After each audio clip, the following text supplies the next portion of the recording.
अरे क्या सोच रहे हैं, ये ईंट हम बॉडी बिल्डिंग के लिए नहीं लाए हैं। हम ये ईंट लेकर आए हैं कि हम ईंट से ईंट बजाते। भैया इस ईंट की ना एमसीडी, मतलब एमसीडी के बाद बहुत चर्चा हो रही है। वैसे यार हम इस ईंट से ईंट बजाने वाले थे, लेकिन इसने तो हमको ही बजा दिया है। वैसे सच पूछे तो हमारी ये चोट कुछ भी नहीं है। असली चोट तो उन सर जी को लगी है जो एमसीडी के इलेक्शन में ईंट से ईंट बजाने चले थे। अरे वही हमारे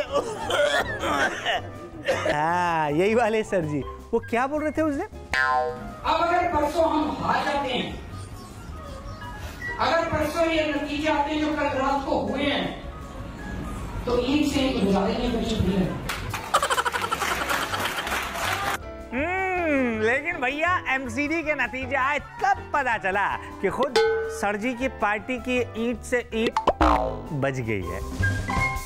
अरविंद केजरीवाल साहब की जब हम बात कर रहे हैं तो भैया ईंट वाला जो बयान आपने देखा और हमने देखा, उसे देखने के बाद मेरी तरह कई लोगों को बचपन की याद आ गई होगी। हाँ, जब स्कूल में हमारा पेपर खराब होता था और हमें लगता था कि रिजल्ट में कचरा होने वाला है, तो पहले ही हम घर में माहौल बनाना शुरू कर देते थे कि लगता है कि भैया ये जो पेपर में सवाल था ये बहुत गलत था, टीचर ने पढ़ाया नहीं था, फिर भी ऐसा सवाल दे दिया, वगैरह वगैरह, अपनी क्षमता के हिसाब से। और ठीक उसी तरीके से केजरीवाल साहब लगातार ईवीएम के सिर पर ठीकरा फोड़ने की कोशिश करते रहते हैं। जिस तरह का डिफरेंस सामने आया है वो बिल्कुल भी यकीन नहीं करने लायक है। उस पर यकीन नहीं हो सकता कि ये बिना ईवीएम के रिगिंग के ये इतना बड़ा डिफरेंस हो सकता है। जिस तरह से चमत्कारिक जीत भारतीय जनता पार्टी को मिली है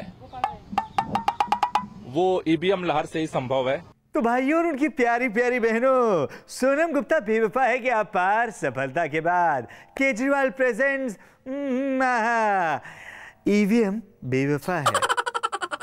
वैसे केजरीवाल ने जिस तरीके से ईवीएम पर आरोप लगाया है, उसे लेकर सोशल मीडिया कैसे खामोश रहता, वो भी मजेदार चुटकियां लेने लगा है। अब लोग तो मजाक में ये भी कह रहे हैं कि भैया ईवीएम का मतलब ही बदल गया है। ईवीएम का मतलब हो चुका है एवरीवन वोट्स फॉर मोदी। अब केजरीवाल ने जिस तरीके के दावे किए हैं, उसे देखकर हमें लगता है कि अब किसी दिन वो कुतुब मीनार पर चढ़ जाएंगे और वहां से अरे आप क्या सोचने लग रहे हैं भैया? हमारा मतलब ये है कि केजरीवाल साहब किसी दिन कुतुब मीनार पर चढ़ जाएंगे और वहां से भी यही कहेंगे कि भैया ईवीएम जो है उसमें खराबी है।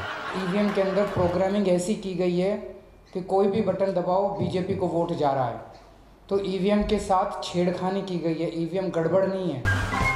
वैसे बीजेपी ने ताना कसा है कि भैया असेंबली इलेक्शन में तो इनको 70 में से 67 सीट मिले थे ना, लेकिन ये एमसीडी इलेक्शन में 270 में से 67 सीट भी नहीं जीता। लेकिन हमें लगता है कि आम आदमी पार्टी को इतना डिप्रेस होना भी नहीं चाहिए भाई। अब देखिए ना, एमसीडी में आम आदमी पार्टी की कितनी सीट थी? 0। और अब कितनी सीट है? 48। तो भाई सीधे सीधे 48 सीट का फायदा हुआ है ना। वैसे इस एमसीडी इलेक्शन में कुछ चीजें पहली बार हुई हैं। लोगों ने पहली बार देखा है कि राज्य के मुख्यमंत्री अपने राज्य की जनता को डरा रहे हैं। हाँ, केजरीवाल साहब ने बाकायदा डराने की कोशिश की थी और कहा था, नमस्कार जी, खबरदार, अगर आपने बीजेपी को वोट दिया तो आपको डेंगू हो जाएगा जी, चिकनगुनिया हो जाएगा, और फिर आप मोहल्ला क्लिनिक में मत आइएगा जो इलाज करवाने के लिए। ये कहा नहीं था, लेकिन लोगों ने समझ लिया था। लेकिन लोगों ने जो जवाब दिया वो अल्टीमेट है भाई साहब। लोगों ने कहा कि डेंगू से हमको डर नहीं लगता साहब, लेकिन आपसे लगता है। यानी देखा जाए तो दिल्ली की जनता काफी समझदार है। मतलब उनके पास डेंगू और केजरीवाल में से किसी एक को चुनने का विकल्प था और उन्होंने उसे ही चुना जिसका इलाज संभव है। वैसे केजरीवाल ने जिस तरीके से सेल्फ गोल किया है, उसे देखते हुए हमें लगता है कि वो राहुल गांधी को भी पीछे छोड़ सकते हैं। चलिए अब लगे हाथ बात कर लेते हैं बीजेपी की भी। वैसे ही देखा जाए तो ये एमसीडी का इलेक्शन बहुत छोटा सा था, मतलब लोकल लेवल का चुनाव था, लेकिन इस चुनाव को भी बीजेपी ने प्रधानमंत्री नरेंद्र मोदी के नाम पर लड़ा। अब हमको तो ये लग रहा है कि अगर यही हाल रहता है तो आने वाले दिनों में किसी क्लास के मॉनिटर का भी चुनाव होता है और उसमें बीजेपी अगर लड़ती है तो भैया वो चुनाव भी कहीं नरेंद्र मोदी के नाम पर ही न लड़ा जाए। वैसे इस इलेक्शन में एक इंटरेस्टिंग बात जो देखने को मिली है वो कांग्रेस से जुड़ी हुई है। मतलब दिल्ली में कांग्रेस की जो पार्टी है वो नंबर 3 पर बनी हुई है, लेकिन कांग्रेस के लीडर्स का कहना है कि एमसीडी चुनाव में पार्टी का प्रदर्शन सुधरा है और वोट के शेयर भी बढ़े हैं।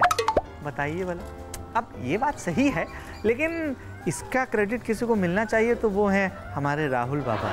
अब भाई जायज तौर पर, क्योंकि उन्होंने इस इलेक्शन में अपनी पार्टी के लिए कैंपेन ही नहीं किया, वरना खैर इस ओर हम ज्यादा ध्यान नहीं देंगे, इसीलिए आगे बढ़ते हैं, हंसने की बात करते हैं भैया। और आगे बढ़ने से पहले एक सुझाव हम श्रीमान अरविंद केजरीवाल जी को अपनी तरफ से भी देना चाहते हैं। मतलब जिस तरीके से ईवीएम टैंपर हो सकता है, उसी तरीके से ईमेल हैक हो सकता है, इसलिए बेहतर होगा कि आप ईमेल का इस्तेमाल बंद करें और सबको आज से ही खत लिखना शुरू करें। वैसे अब दिल्ली से थोड़ा निकल लेते हैं और लखनऊ का रुख कर लेते हैं। अरे मियाँ, मतलब इन दोनों उत्तर प्रदेश की जो राजनीति है, कसम बता रहे हैं, कृष्ण और सुदामा की बड़ी चर्चा इस राजनीति में हो रही है, नजाकत नफाजत के साथ। अब उत्तर प्रदेश के मुख्यमंत्री योगी आदित्यनाथ ने कैशलेस ट्रांजैक्शन को लेकर एक मजेदार टिप्पणी की और उसमें बाकायदा प्रभु कृष्ण और उनके बाल सखा सुदामा का वर्णन किया गया है। आहा, आप भी ये प्रवचन नहीं, ये बयान सुनिए। और मान करिए सुदामा जी जब भगवान कृष्ण के यहाँ जाते हैं तो भगवान कृष्ण ने उनको कुछ नहीं दिया, तो सुदामा जी बड़े वो थे, कह रहे थे मैं तो इनके पास आया था इस बात को लेकर के कि यह व्यक्ति जो है मुझे कुछ दे देगा, एक गरीब ब्राह्मण का उद्धार कर देगा, लेकिन ये जो है राजा बनने के बाद तो बड़ा अहंकारी हो गया, इधर पूछा भी नहीं, मुझे बेवकूफ़ बना दिया। लेकिन जब सुदामा वापस अपने घर पहुंचते तो पहचान नहीं पाए, क्योंकि वहाँ क्या तो परिदृश्य बदला हुआ था। जहाँ उनकी झोपड़ी थी वहाँ एक बड़ा राजमहल था, वहाँ उनकी पूरी सारी सुख सुविधाएं थीं, सब कुछ उनके पास आ चुका था। मुझे लगता है कि आप सोचिए, आज से 5000 वर्ष पहले भगवान कृष्ण ने सुदामा के प्रति यह व्यवहार किया था, कैशलेस ट्रांजैक्शन का यह परंपरा।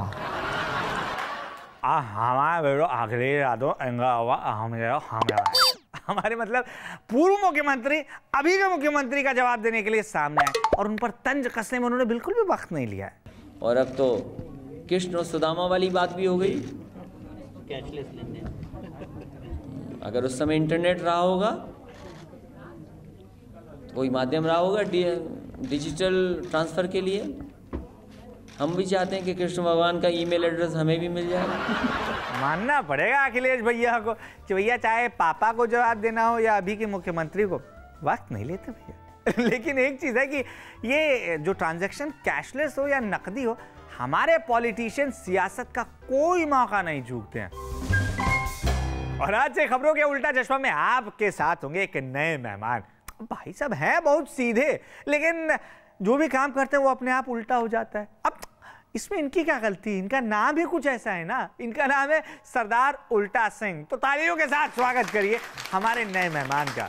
भैया आपका बहुत बहुत स्वागत है खबरों के उल्टा चश्मा में। कहिए आप हैं कैसे सरदार उल्टा सिंह जी? अस्से तो उल्टा है, तो से दोस्तों की हाल चाल?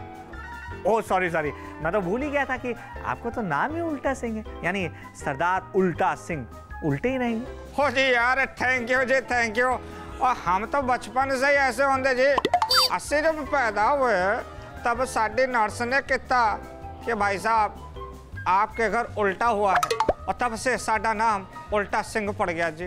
अच्छा, मैंने ये भी सुना है कि आपने पैदा होते ही नर्स से कुछ ऐसा कहा था कि वो भड़क गई थी, क्या कहा था भाई? ओ यार मैं कुछ नहीं कहता, अस्सी ने सिस्टर के नाल वाईफाई पासवर्ड बस मांग गया। अब सिस्टर गुस्सा हो जाती। तुसी दसो यार अक्षय भाजी, 9 महीने के नाल अस्सी ने फेसबुक स्टेटस अपडेट नहीं किया तो वाईफाई पासवर्ड मांगने में गुस्सा क्यों हो जाती? भैया लेकिन आपकी उम्र देखकर ऐसा लगता नहीं कि जब आप पैदा हुए थे तो ये फेसबुक कुछ होता भी था। ओहो यार अक्षय भाजी, इतने तो तुसी चकमा खा गए जी। ओ साडे त्वचा दे नाल साडे उम्र दा पता ही नहीं चलता है। हाँ, मर्दों वाली क्रीम लगा रहे हैं आप मतलब। लेकिन आपका डायलॉग बहुत घिसा पिटा है, लग रहा है हमारे प्रोड्यूसर आपकी भी स्क्रिप्ट लिख रहे हैं, और वो भी बिना नहाए धोए। मतलब कोई फ्रेश आइडिया तो आ ही नहीं रहा उनके दिमाग में। ओ यार अक्षय भाजी, सानू एक गल्ला दसो, आपने अपने शो में साडा नाम इस्तेमाल किया और हमारी परमिशन के बगैर? मतलब खबरों का उल्टा चश्मा अब इसमें साडा नाम उल्टा तो आपने यूज किया ना।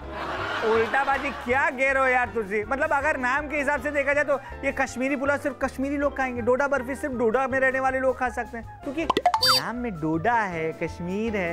इसी तरीके से मथुरा वाले कहेंगे कि भैया पेड़ा तो सिर्फ हमारे यहाँ के लिए, हम ही बस खा सकते हैं। ओह यार तुझसे बदे मजाकिया हो यार, बदे मजाकिया। ले पंच मारा नहीं, फिर भी आपको मजाकिया लग गए। वैसे सही बात हम बोल रहे थे। वैसे आपको भी इस शो में मजाक करने के लिए बुलाया है, मटर छीलने के लिए नहीं। ओ यार की कहता तुझसे यार, अगर मटर छीलना है तो साढ़े दिल्ली के एक नेताजी हमारे सर जी को बुला लेते जी, क्योंकि 2.5 साल के नाल वो तो मटर ही छील रहे हैं जी उत्थे। वाकई वाकई आरसीबी का कोई भी बल्लेबाज 2.5 के आंकड़े तक नहीं पहुंच पाया। वैसे उल्टा बाजी देखा जाए तो इस स्कोर से राहुल गांधी खुश नहीं है।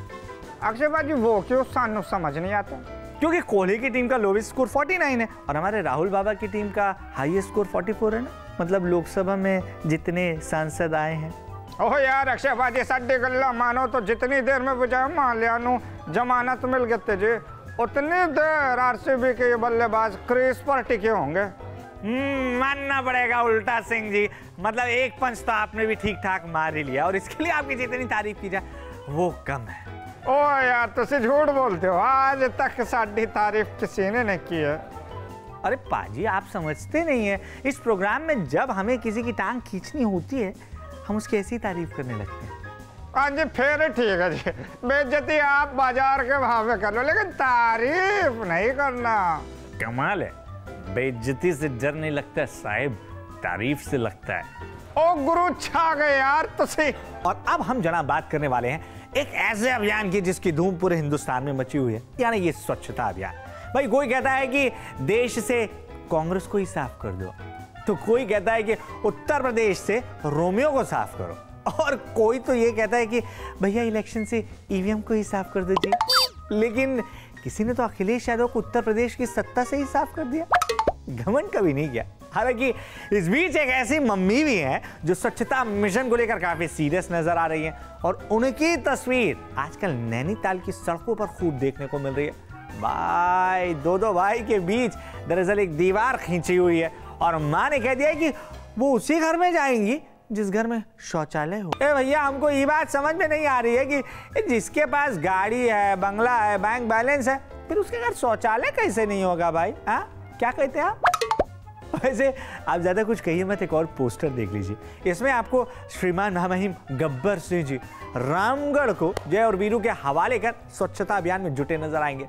वैसे एक इंटरेस्टिंग और मजेदार बात इस पोस्टर में यह है कि सामा ने बता दिया कि गंदगी फैलाने पर पूरे 500 रुपए का जुर्माना सरकार ने लगाया है। सर से एक बात तो साफ हो जाती है ना कि हीरो हो या विलन, जब मिलकर ये सफाई करेंगे तो हिंदुस्तान को साफ होने से कोई नहीं रोक सकता है। और सबसे खास बात हमने आपको बताई नहीं शायद कि ये जो इंटरेस्टिंग पोस्टर्स हम आपको दिखा रहे हैं इनकी तारीफ किसी और ने नहीं, खुद प्रधानमंत्री नरेंद्र मोदी ने ट्वीट करके की थी। खैर सफाई के बाद हम कुछ और बातें भी कर लेते हैं। हम इंडिया का स्वतंत्रता दिवस मनाते हैं, गणतंत्र दिवस मनाते हैं, लेकिन क्या कभी आपने इंडिया का बर्थडे मनाया? हम और आप भले ही इंडिया का बर्थडे नहीं मनाते हैं, लेकिन दक्षिण अफ्रीका में ये बहुत धूमधाम से मनाया जाता है भाई। अब कैसे मनाते हैं हम आपको बताते हैं। दरअसल दक्षिण अफ्रीका की पूर्व क्रिकेटर जॉन्टी रोड्स की बेटी का नाम इंडिया है और इस बार इंडिया के जन्मदिन पर प्रधानमंत्री नरेंद्र मोदी ने इस प्यारी सी नन्ही मुन्नी बच्ची को शुभकामनाएं दी।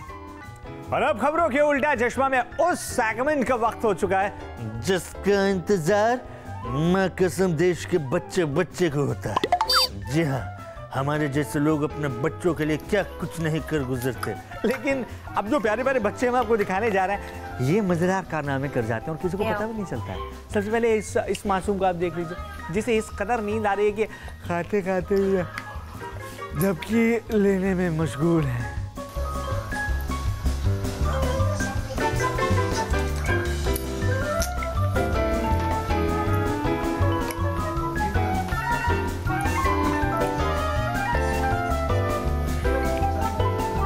तो खबरों के उल्टा चश्मा में आज के लिए इतना ही, लेकिन अलविदा कहना मुझे पसंद नहीं है, इसलिए कहूंगा खुदा हाफिज। जल्द आऊंगा दोबारा वापस करने आपकी टेंशन का मीट डाउन। टिल देन ऐसे ही हंसते रहिए, मस्त रहिए, तंदुरुस्त रहिए और बने रहिए न्यूज नेशन के साथ।